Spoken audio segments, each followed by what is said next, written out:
Dear Garbage Man by Gene Zion. Stan was a new garbage man. He was happy and excited this lovely spring morning because it was his first day on the truck. In the trash put out the night before in front of Emily's hat shop, Stan found a horseshoe made of flowers. On the ribbon were the words, "Best luck to Emily."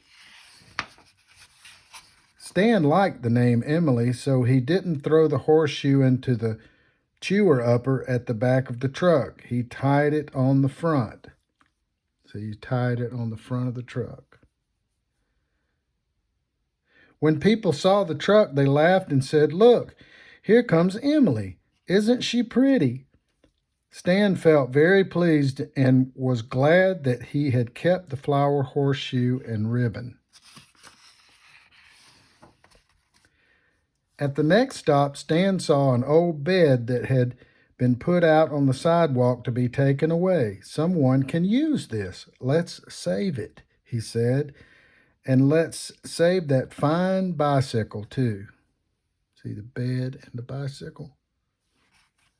Just as the men were about to break up the old sofa so that Emily could chew it more easily, Stan said, "With a little fixing, this would be as good as new. Let's save it and make someone happy."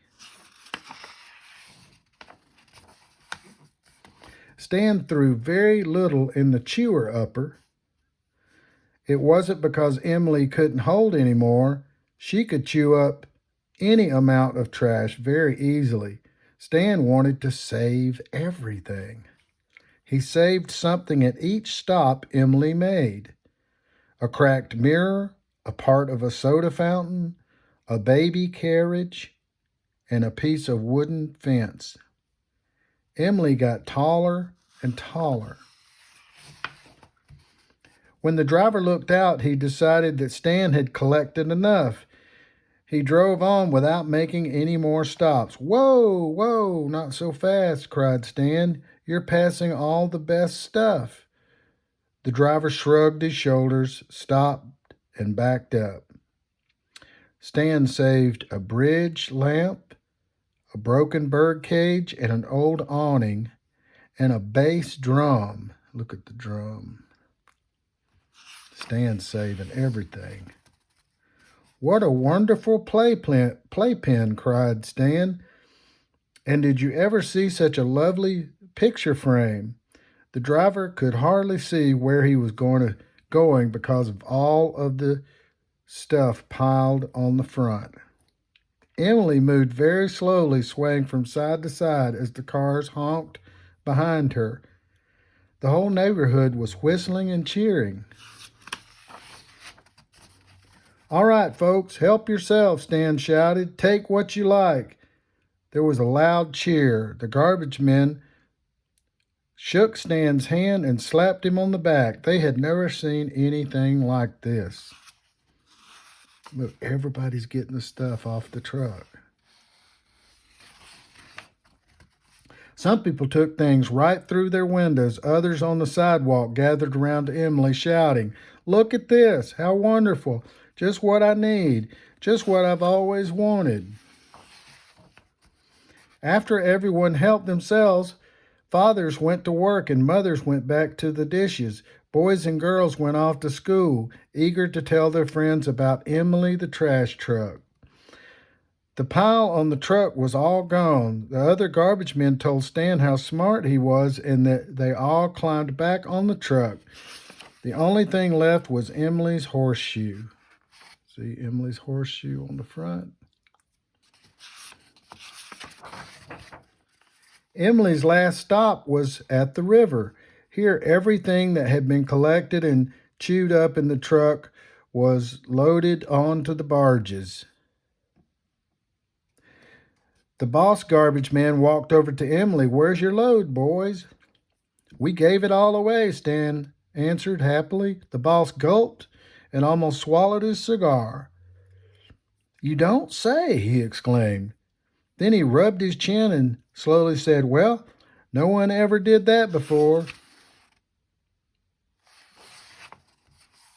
That night, as the city slept, the tugboats chugged and whistled softly as they pulled the barges down the river.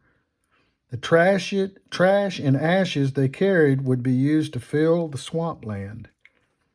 Then parks and playgrounds would be built there. But Stan didn't hear the tugboats whistling as they pulled their heavy load. He was fast asleep, dreaming of all the useful things he could save and give away the next day. Stan was the happiest garbage man in the city. See, is he sleeping? See the boats on the river pulling the barges, the tugboats. In the morning, at the garage, Emily's crew changed into their work clothes. Everyone called Stan the sanitation department's Santa Claus. The driver started Emily's engine, and a mechanic straightened her flower horseshoe. The men shouted goodbye, and off they went to work. When they rounded the corner of the first street in their district, Stan took one look and gasped. There on the sidewalk, up and down the street, were all the things that he had given away the day before. The truck stopped and Stan got off. He walked slowly past the old bicycle, the baby carriage, the lamp, and picture frames. When he got to the bed, he stopped. There was a note tacked to its side. It said, "Dear Garbage Man, I'm sorry, but the bed was older and more broken than we thought. You'd better give it to Emily. Thanks anyway. A friend." Then Stan finished reading. He seemed ready to cry. Stan's getting sad. But suddenly a big smile brightened his face, and he began to drag the bed to the truck. "Start the chewer upper, boys," he shouted. "All this stuff will fill the lots and lots of swamps." The chewer upper started, and Emily's horseshoe jiggled up and down. The driver leaned out and yelled, "Stan, you're a real garbage man now." The end.